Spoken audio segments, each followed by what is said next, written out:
Once my dad, who works in a factory, canceled the engagement right after my stepmom said so. She, being quite mean, threw tea on my dad's face while laughing like crazy. Surprisingly, my stepdad didn't scold her. The tea stain spread on the suit my dad had specially cleaned for the occasion. But luckily, the tea was just lukewarm, so no burns. I handed a napkin to my dad, and Tom, panicking, tried to clean the suit. Despite worrying about injuries, Tom couldn't help but laugh at his parents' behavior.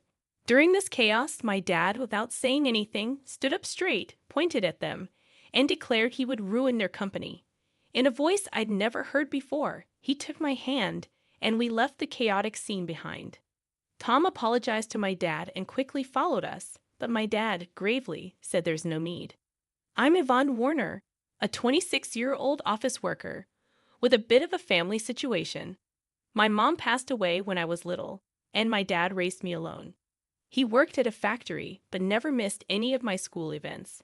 In college, I dated Tom, who was 2 years older. Tom was gentle and polite, but there was some conflict with his parents. Despite that, I continued dating him, proud of how he put me first. I wanted to introduce him to my dad and see their reactions. When we bumped into my dad on a date, there was a mix of fear and excitement. Tom nervously introduced himself to my serious-looking dad. Tom, looking tense, bowed deeply and greeted my dad. My dad, happy to accept, smiled warmly and started chatting with him. So, you're Yvonne's boyfriend. Don't be so nervous. Take good care of her, okay? My dad reassured Tom. Yes, I'll do my best.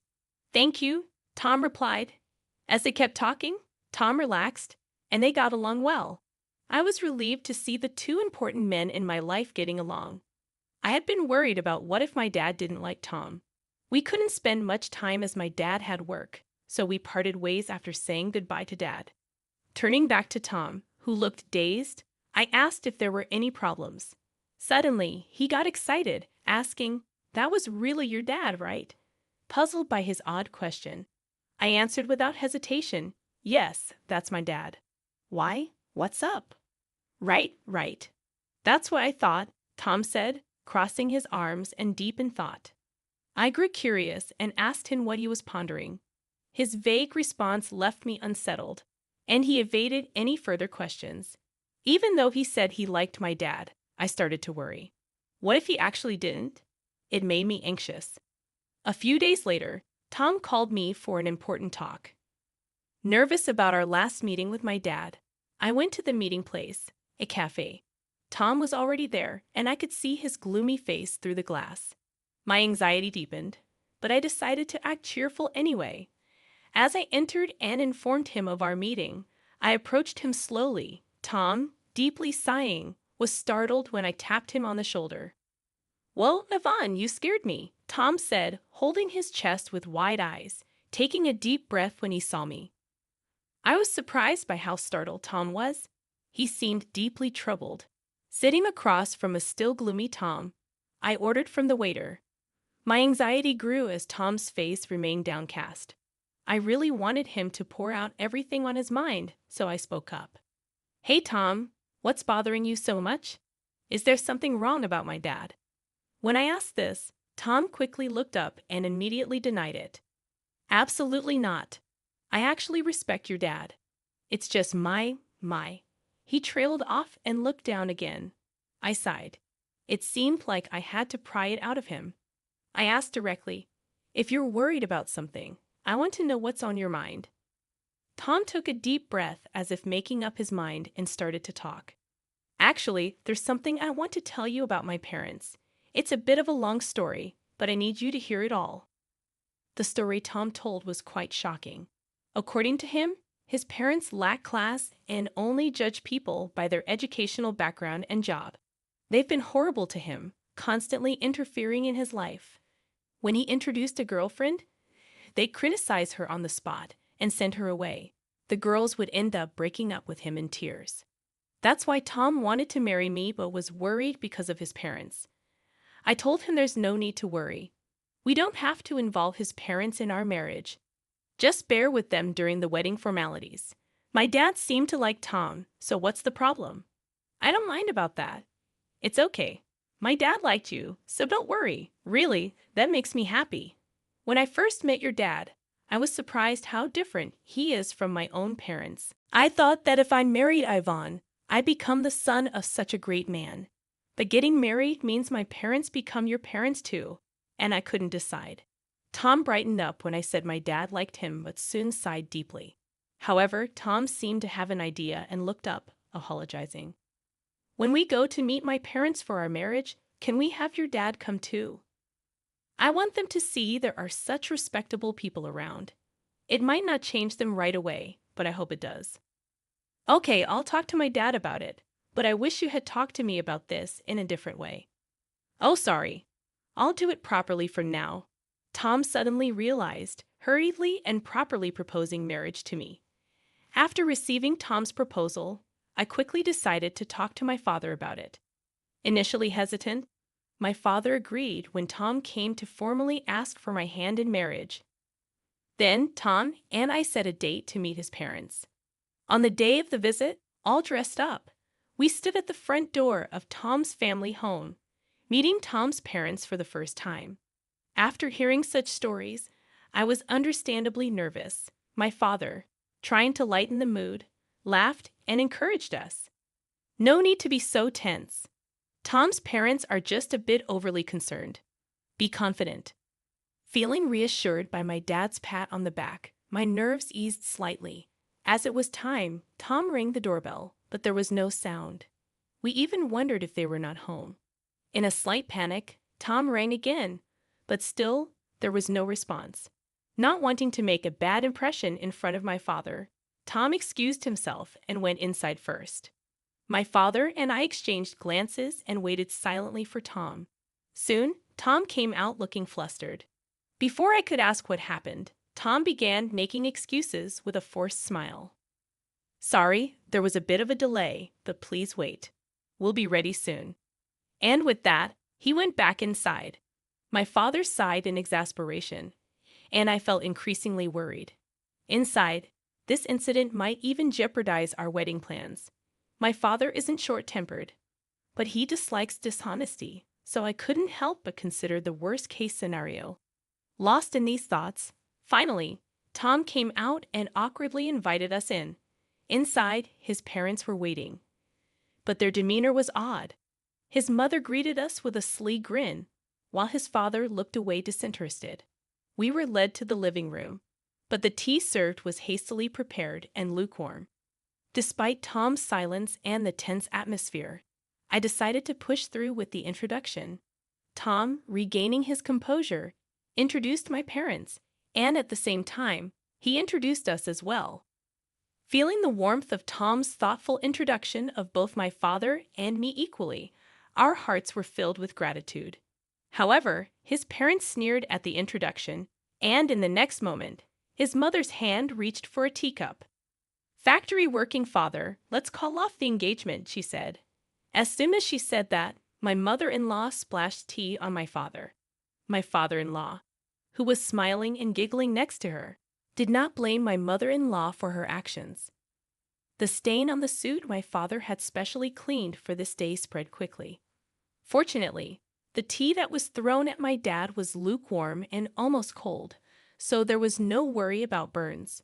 Shocked, I offered my dad a handkerchief, while Tom panicked, wiping off my dad's suit. Tom, worried about injuries, got angry at his parents who only laughed in response.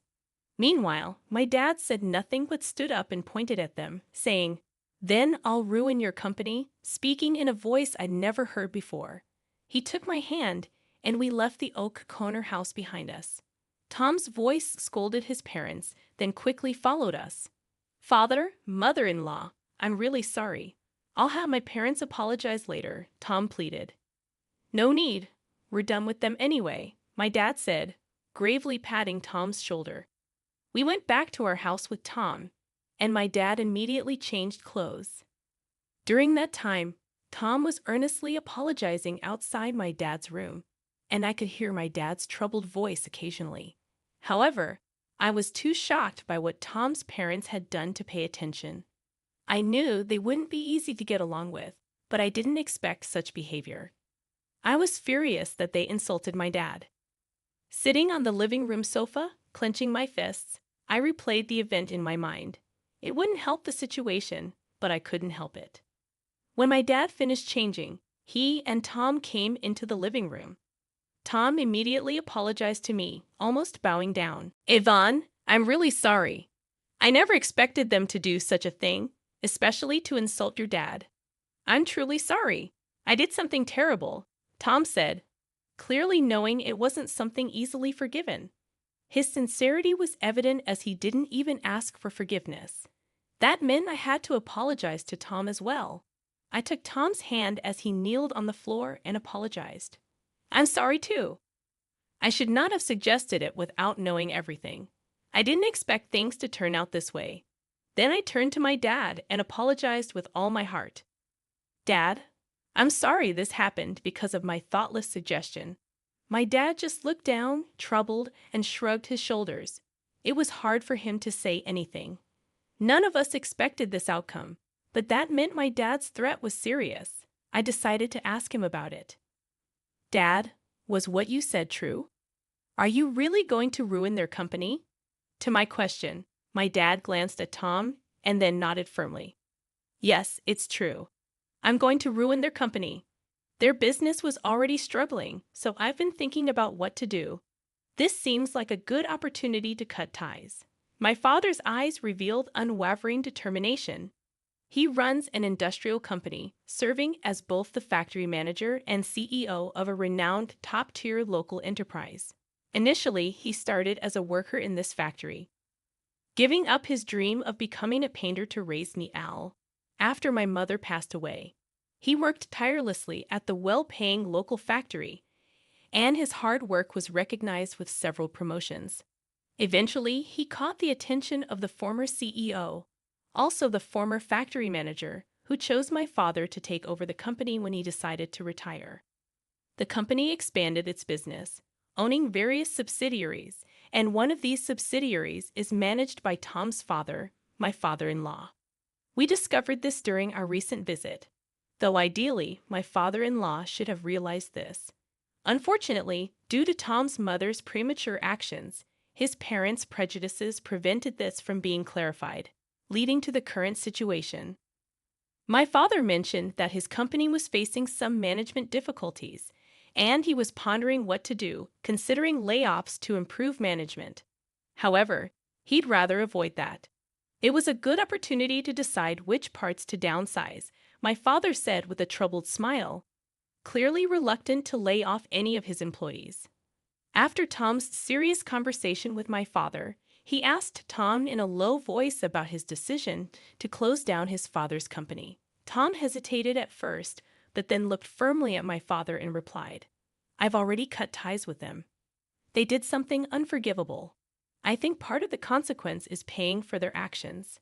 More than that, I want them to reflect on what happened, including this incident. But I have a request. I know it's awkward to ask at this time, but please let me get engaged with Yvonne.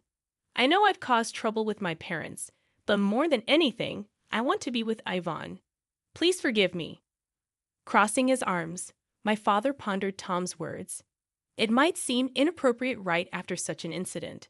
However, moved by Tom's earnestness, I also pleaded with my father, "Please, Dad, I know things turned out this way, but I want to be with Tom." After hearing our request, my father hummed for a while and then shook his head as if in resignation. "If you both feel the same way, it's fine. But there's a condition. Your parents are company executives. I want to know what you plan to do with their employees. If you can't do that, your marriage is off." My father said this and sent Tom away, not even glancing at me before returning to his room. A few days later, Tom came up with a plan for his father's company's employees. He had arranged a meeting with my father, and when I returned from work at 1723, they were deep in discussion. It was apparent that Tom had written down possible job placements for all the employees and was showing it to my father. "I hope you can employ them at your company. I want to support their transition and contribute to the business's vitality," Tom said, bowing to my father. Selfishly, I also want to work at your company. I'll work for free until they're settled and producing results. I want to compensate for any shortcomings with my work and salary. Once that's settled, I'd like to re-engage Yvonne. Tom, showing his earnestness, seemed to think that he was partly responsible for his company's collapse. He wanted to work hard to be the lubricant in this situation. I just found out that our marriage would be delayed, but it's an unavoidable circumstance. Welcome back, Yvonne. You heard right. I'm sorry for deciding such an important thing on my own, but I thought it wouldn't be fair if I were the only one happy. Yes, you're too selfish, Dad. Please let me work in the company with Tom. I'll work for free with you too. And I want you to accept Tom's proposal. As I said this, Tom tried to dissuade me, but I firmly insisted and desperately begged my father. While we were doing this, my father didn't say anything, but after repeated pleas, he uncrossed his arms and quietly nodded. Speaking of which, Tom's parents hadn't apologized yet. My father seemed to have been waiting for them for the past few days, but that period had ended. Time's up, he muttered, beginning preparations to take over my father-in-law's company. Time passed, and finally, the day came when the company collapsed. Tom's parents contacted us in protest, summoning the three of us to their home. When we arrived, the place was crowded with people protesting the company's closure. They were all former employees, angry and shouting. It seemed Tom's father hadn't explained anything to the employees. By summoning us, it looked like his parents intended to shift their failure onto us. As soon as they saw us, they pointed and started accusing. Look there, that's the root of all evil. It's not me. They're the ones who ruined the company, not me. Yes, especially that woman. She seduced our son and ingratiated herself with her father. We are victims too, so stop complaining about it. Others also vocally criticized my father and me, attempting to deflect attention away from themselves. Despite the parents' unrestrained accusations, Tom, visibly upset, tried to calm the former employees. Please wait, everyone. Yes, my father's company collapsed, but it's because of those two also. I want to help all of you who suffered unfairly with job placements. Please listen to me. Gradually, the commotion subsided, and the former employees turned their attention to us. Tom then called out each person's name, announcing their new job placements. Realizing they were not abandoned, the employees breathed sighs of relief. After announcing every employee's placement, his parents started causing a scene. Hey, Tom, what about us? Why are you ignoring us? Yes, Tom, didn't we tell you we're victims too? Tell us our job placements. If you do, we might even forgive that man and allow your marriage to that woman. Ignoring his parents' outbursts, Tom began explaining how the company went bankrupt, revealing everything despite it being an embarrassing story caused by his own parents. Tom apologized for the inconvenience caused to all of them, and thanks to a kind-hearted CEO, their jobs were secure. Please calm your anger and let's start working again from scratch, Tom addressed the employees, turning to my father and deeply bowing. I really apologize for the inconvenience caused. Thank you for listening to my selfish request. I will work with all my heart and soul. The former employees, seeing Tom's sincerity, also bowed to my father, while his parents were the only ones to object. Don't be fooled. That man ruined the company, and that woman egged him on. Wake up to reality. You're struggling for jobs because the company was destroyed, right? Just because you're getting help doesn't mean you should lose sight of the truth. Despite the parents' desperate appeals, everyone had already heard the story from Tom.